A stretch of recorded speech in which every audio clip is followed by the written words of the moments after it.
The topics in this module focuses on the problem solving involving inverse trigonometric functions. Specifically, we will solve situational problems involving inverse trigonometric function and trigonometric equations. We will only deal with problems involving the inverse sine, cosine, and tangent function respectively. We are given by some steps in solving these problems. Number 1. Sketch the figure illustrating the problem. Having an initial sketch will help you digest the problem and the possible method in solving it. Second, determine the right function to use. Again, as I said earlier, we will only focus on the three ratios, the sine, cosine, and tangent function. The question is, when to use them? Recall the SOHCAHTOA. The given of the problem will be your guide which of these function is applicable in such problem. Consider the following illustration. We are asked to find the angle denoted by the question mark. In each triangle, two sides are given, denoted by the variables a and b. We are now going to identify which of the following functions, sine, cosine, and tangent, will be used in each figure. For our first figure, since this is our angle, so this will be the opposite, this will be the adjacent side, and this will be the hypotenuse.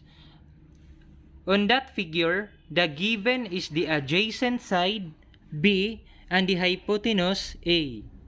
With that, we will be using the SOHCAHTOA, and in the first figure, since that is adjacent hypotenuse, so that would be Ka, and Ka represents the function cosine.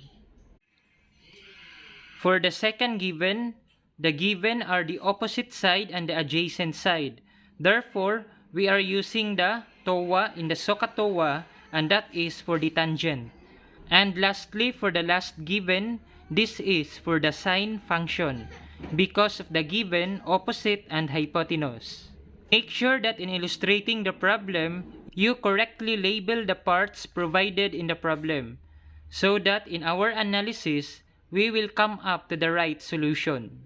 For the third step, solve for the angle. In solving for the angle, we will apply the inverse trigonometric function.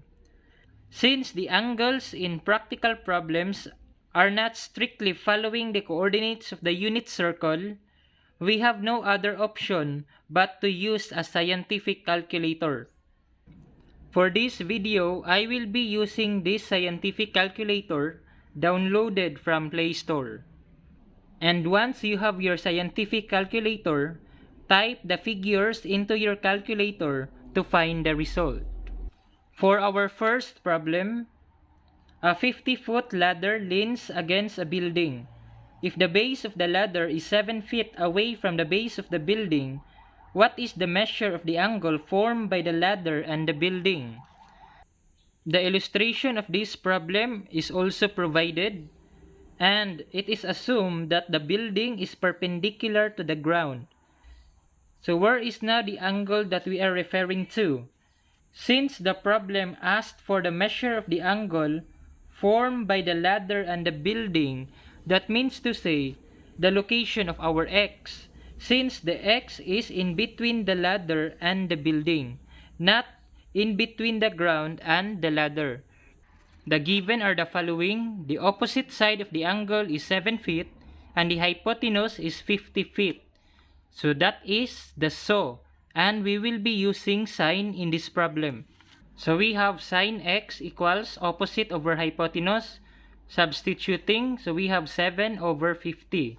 To solve for the value of x, we will be applying the inverse sine function. So we have arcsine of sine x equals arcsine of 7 over 50. We can cancel the 2. Therefore, x is arcsine of 7 over 50. Now, we will be using the calculator to get the approximate value of the x. Since this is arcsine, then we will be using the shift. So we need first to press the shift. After that, press the sine encode 7/50, close, and enter. As the result, the approximate value of x is 8.05 degrees if we will be using a 2 decimal point. Therefore, the measure of the angle formed by the ladder and the building is 8.05 degrees. We will now differentiate what is the angle of elevation and the angle of depression. Suppose A stands for the position of the observer's eye, and B for the object being observed. The line A to B is called the line of sight. Let AC be a horizontal line in the plane containing AB.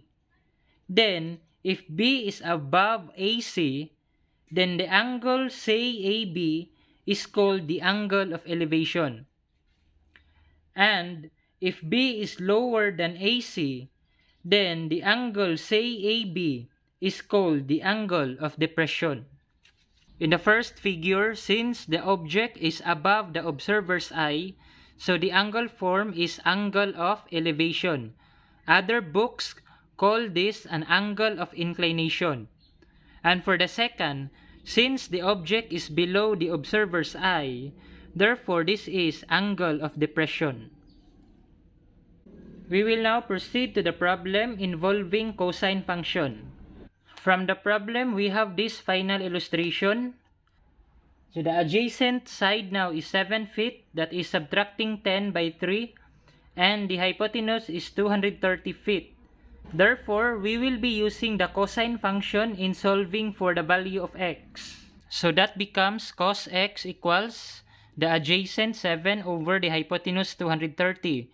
Applying the inverse, so the x is the arc cos of 7 over 230.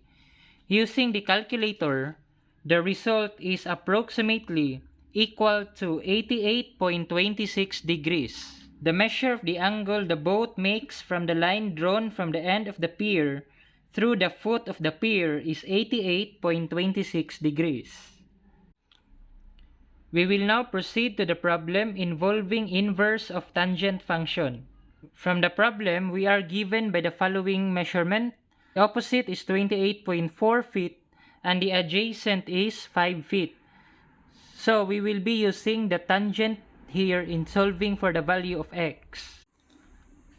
Going through the process in solving the value of x, by using the calculator, x is approximately equal to 80.02 degrees. That is the measure of the angle the guy wire make with the ground.